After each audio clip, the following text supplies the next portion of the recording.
Hello mga tropa, ito na naman si Mo magbibigay bagong kaalaman sa inyo. Ngayong araw na to ang tungkol sa shawarma. Noong 19th century, pag nag-iihaw karamihan, ang ginagawa nila yung buong kambing pa-horizontal ang ihaw nila. At syempre, pag minsan, tinatamad din yung nagluluto talaga nun o yung naglilitsyon. Pag paikot, syempre, tapos pag minsan, pag minamalas-malas ka pa, hindi pa luto yung loob nung karne mismo. Pinag-aagaw-agawan din ng mga tao yung mga iba't ibang parte ng karne. Yung iba gusto yung parting sa leeg kasi mas malambot, yung iba sa may ribs kasi mas gusto nila medyo may buto-buto. Sa kalagitnaan ng 19th century, sa Bursa, Turkey, ang ginawa ni Iskandar Efendi, kasama niya yung uncle niya na si Thabit Didi, natanggalin ang mga karne sa buto ng kambing. At tapos, inilalagay or isinasaksak nila sa bakal na skewer or sa skewer. Pero, hindi nila ilalagay as horizontal. Ang lalagay nila pa vertical. At tapos, uling, yun nasa gilid. Katulad nito. At biruin mo, dun nagumpisa ang history ng shawarma. At para hindi rin mag-agaw-agaw yung mga tao noon, nung hiniwan nila yung mga karne na yun at pinatong dun sa skewer or sinaksak sa skewer, lahat ng flavor nagme-mix na. May kasama na yung karne ng ribs, may bewang, ng balakang, ng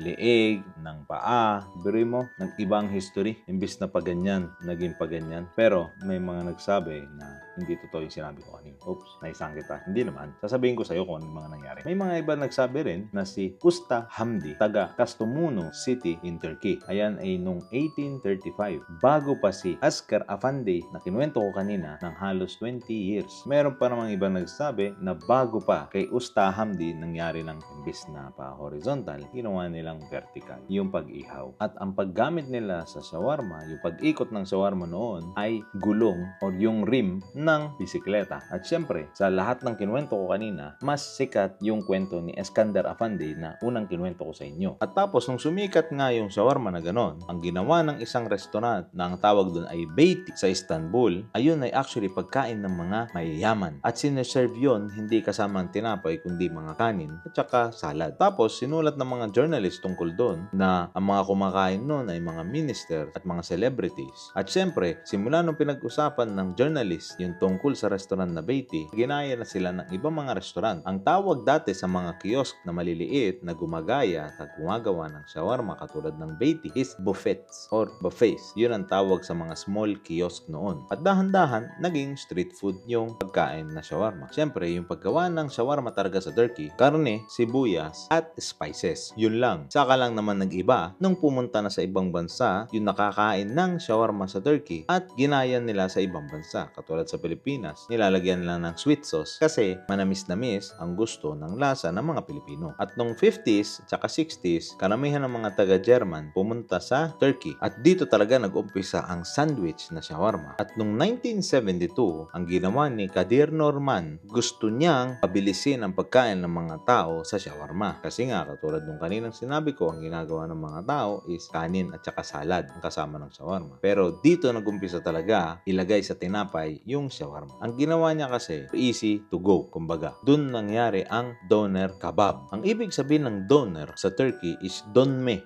Donme means turning. Katulad din sa Arabic, dawaran or pag-ikot, doner, dawaran. At kung makikita mo sa Greece, ang tawag nila sa shawarma is gyro or gyro, means ikot ulit or spinning. At ang ginawa nila is pwedeng lagyan ng chicken, ng karne at ng baboy. Mas mura kasi yung mga karne na yun kaysa sa baka or kambing. Tapos nilalagyan nila ng sibuyas, nilalagyan nila ng kamatis, nilalagyan nila ng sauce. At syempre, sa Greece, ang nilalagyan nila tzatziki sauce. Syempre, dumating yung mga taga-Iraq, mga Iraqis. Hindi ba? Ang goal talaga ng shawarma is nilalagyan ng taba yung ibabaw. Ang ginawa ng mga Iraqi, nilagyan ng taba yung ibabaw. Tapos, umiikot yung shawarma. Habang hiwa sila ng hiwa, pumapatak yung oil or yung taba ng karne doon sa ibabaw papunta sa baba. Imagine mo yung tabaw, bumababa.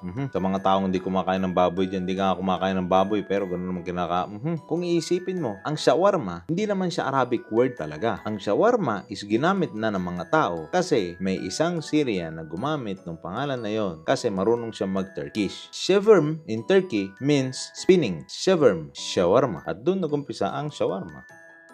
23rd May ng 2022, merong bata na pinanganak sa India. At nung ipinanganak yung bata na yon, within 2 hours, inilibing yung bata. So syempre may mga nagprotesta, nanay at saka tatay ng bata at saka yung buong tribo nila. At ang sabi nila, pinabayaan ng manggagamot yung kalagayan or kalusugan ng bata at yung nanay. Kasi nga nailibing na nila, hinukay ulit ng kapamilya yung katawan ng bata. At nagulat sila, nakita nila buhay pa yung bata. Gumagalaw at umiiyak. Buhay pa yung bata. So syempre, dinala ulit sa ospital para maipa-check up ulit yung bata. At syempre, may sinabi ako na nakakagulat na hindi mo siguro napansin. Yun yung bata na nabuhay? Hindi. Yun yung May 2022. Anong meron sa May 2022? Alam mo kung ano nakakatawa doon? Sa May 2022, 2 years ago lang yun. So ibig sabihin, baka may mga tao na nailibing na buhay pa. Kasi nga, meron tayong mga medicine at technology para gamutin ng mga taong may sakit. Pero, hindi masabi kung buhay o patay yung tao. Ang nakakagulat din kasi doon, ngayon lang yun nangyari 2 years ago. Pero, ospital, hindi nalaman kung patay yung bata o buhay. Siyempre, siguro, siniisip mo, bakit parang kinukomplikado mo masyado yung tanong na yun? Kasi, 2 years ago lang yun. Inuulit ko, malapit lang. Pero, nakakapunta na tayo ng Mars. Nakakapunta na rin tayo kung saan. At hindi natin makita o malaman kung buhay o patay yung baby. Maraming salamat at mag-ingat po tayong lahat.